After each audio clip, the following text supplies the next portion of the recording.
Hello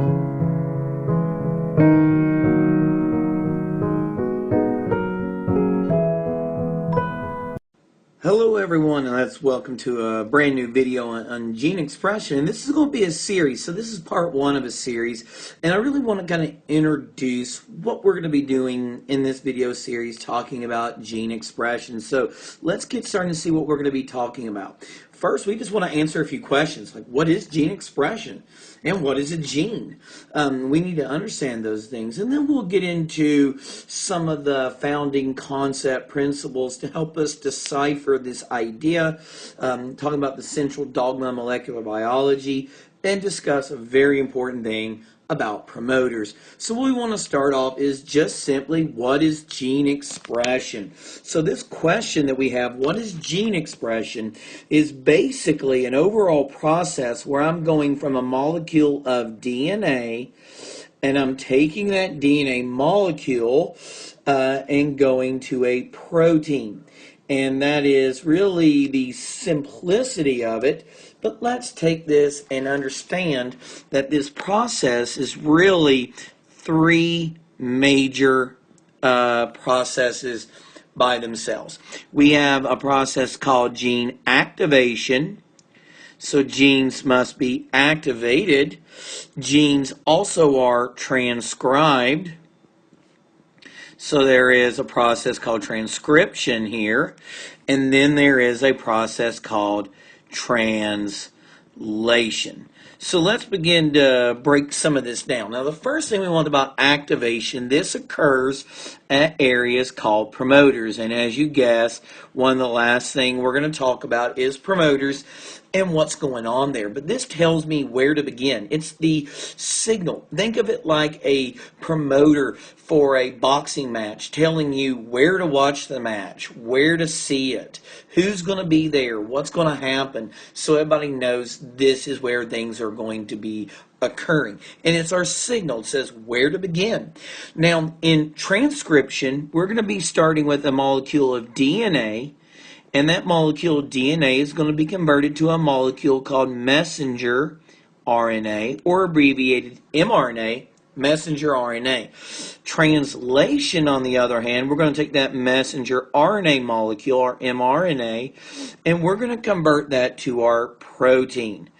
And so what you could see is we've almost already hit this idea that we were talking about earlier. So we're going to see that we activate a gene at a promoter, we then transcribe that gene, and then we translate that gene, and this protein can be made. So this is how I go from a DNA to a protein. So now that we know that gene activation, gene expression is this process of going from DNA to a protein, let's answer our next big question. What is a gene?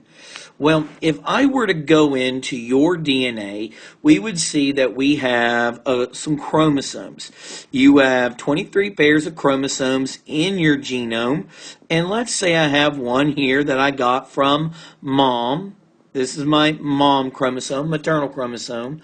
And let's say that I got a chromosome from my dad for all 23 pairs, and this is my dad chromosome, my paternal chromosome. That on these chromosomes, there will be regions of DNA that code for a protein. And we would have genes on both of these.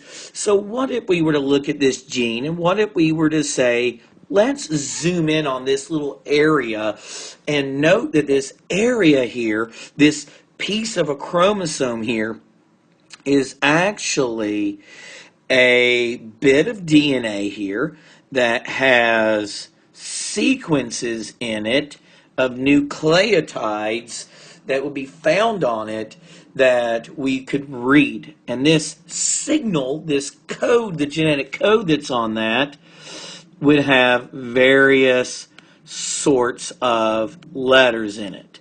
And we're going to take a look at what some of these might be, for example. So let's say we had a DNA sequence ATG here, and let's just put CAT.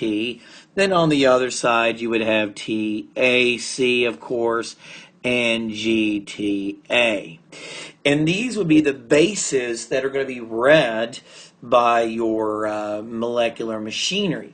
Now, if this in fact is a gene, this gene will be read by the body, by the molecular machinery, and create a protein here, a protein structure that is going to determine your traits. For example, let's say that this protein here is a pigment molecule, or it's an enzyme needed in a pathway to produce skin tones or to produce blood type. So it's going to create our traits, this protein here that we have produced from our DNA is going to go on to create our traits, the physical expressions that we might see or might measure, blood type, a hormone, neurotransmitters, chemicals, enzymes used in pathways, a variety of things. So what we have is DNA that codes for a protein. So a region of DNA here that codes for a single protein is a gene. So a gene is nothing more than DNA that codes for a protein. A region of DNA coding for a protein. Big deal there that we understand that. So now what we want to look at is this idea of the central dogma of molecular biology. And what I'm going to do is draw a big cell here. And in this big cell, we're going to draw a nucleus. And then we're going to draw also just some very simple things. I'm going to draw a ribosome here and just give an idea of what's going on. So we have our nucleus, and I have a ribosome, and I will talk more about this in future videos. But in our nucleus, remember, you have DNA. And this DNA molecule that will be found here, remember, is a double-stranded molecule of DNA. Now, when I always like to discuss central dogma of molecular biology, I always like to describe our DNA in a variety of ways. And one of the ways that I always think about it is, it's like an old book in the library. The library being the nucleus and the old book being the DNA. It's passed down by generation to generation. And you're going to write a research paper for class. And in this paper that you're going to write, you want to get this book and use it to write your paper. So you go to check it out of the library and they say, sorry, you can't take it out. It has to stay in the library. It can't leave, but you can make a copy of that. So what's going to happen is there's a process where you make a copy of the bit that you need, and this process where you make a copy of the bit you need is called transcription. Transcription. And let me erase a little bit there and neaten that up so we can read what's going on here. So this process here was called transcription. Transcription of this mRNA molecule. So an mRNA here that we have, mRNA, is going to go to our ribosome. So we've taken our DNA, who is too big to leave the nucleus, but our RNA molecule, mRNA, can leave and go to a ribosome and be read. Now this ribosome is going to start reading this, and it's going to say, oh, there's a sequence of mRNA here that says make this amino acid. And there's another one that says, well, make that amino acid. And there's another one that says make that amino acid, and on and on and on and on. And you might say an average protein has maybe 100 amino acids in it.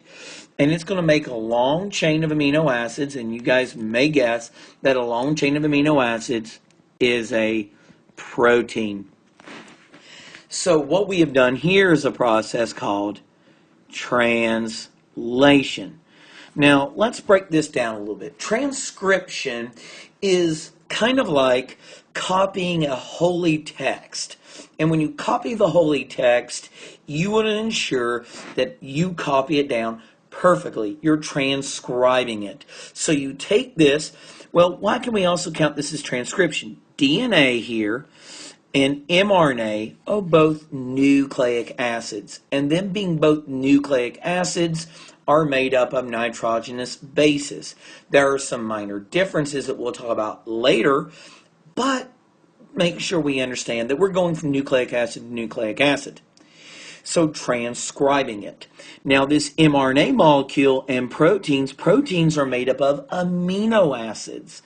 And going from a nucleic acid to an amino acid is like going from a different language. And so to do that, you're translating. So in this cell, when it makes this protein that is our product, this protein may get released out of a cell to be utilized, or it may stay in the cell and do some other jobs inside that cell. So it's produced a product.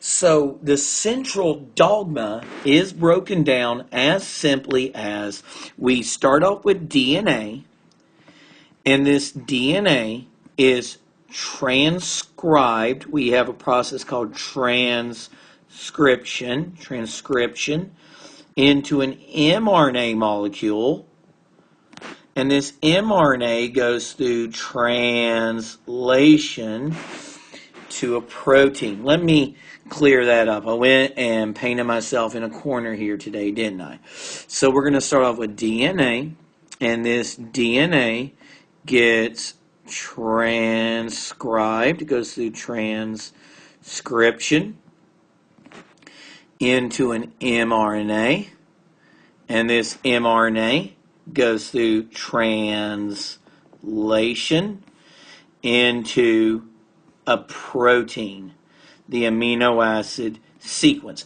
You might sometimes see this referred to as a polypeptide. Because many peptides are put together. So this is called the central dogma. The central dogma of molecular biology. Very important that we have that as our very first starting point to understand the overarching process of transcription, translation, being major components to expressing a gene. Now, the last big thing I want to talk about today is this idea of a promoter. So if I have DNA sequences here, we have a gene that needs to be read. So let's say I've got over here, let's say this is the starting point here of a gene. This is where the gene is. This is the coding section where the gene is saying, hey, this is what we're going to read. We're going to read this part. There's all this DNA here that is going to be needed to make the gene be read, called a promoter. And a promoter promotes gene expression. It is telling our molecular machinery where to start reading. And it has to come before the gene.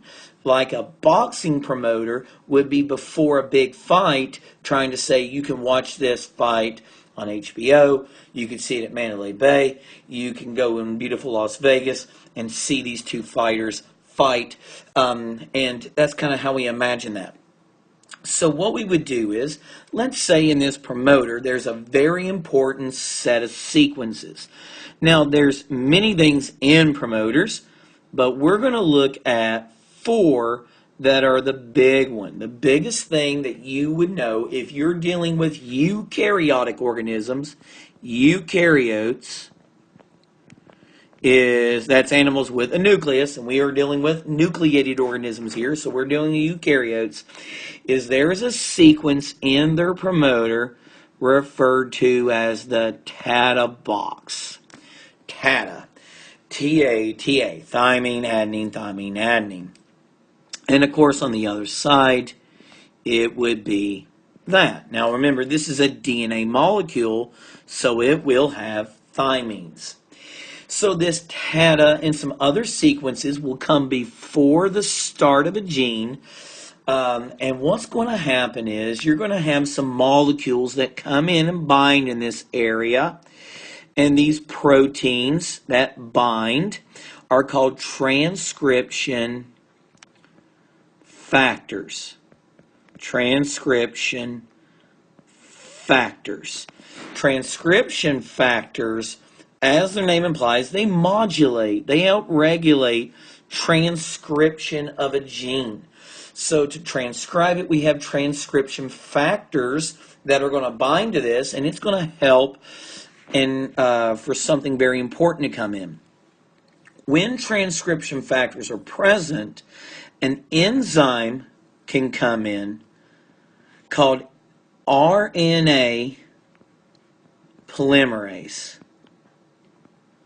And he combined with your transcription factors and make what is referred to as a transcription, if I can write today, transcription initiation complex. Transcription initiation complex.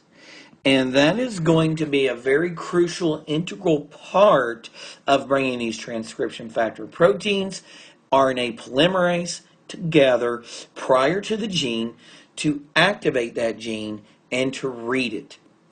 Now, what we're going to be doing in future videos is actually looking at the whole process of transcription. How do we actually do it with gene sequences? How is it accomplished? What goes on? And then we'll have another separate video on translation. Initiation of the gene with activation and promoters is essentially done here, and I will include that in transcription as well, a little bit more, not much more.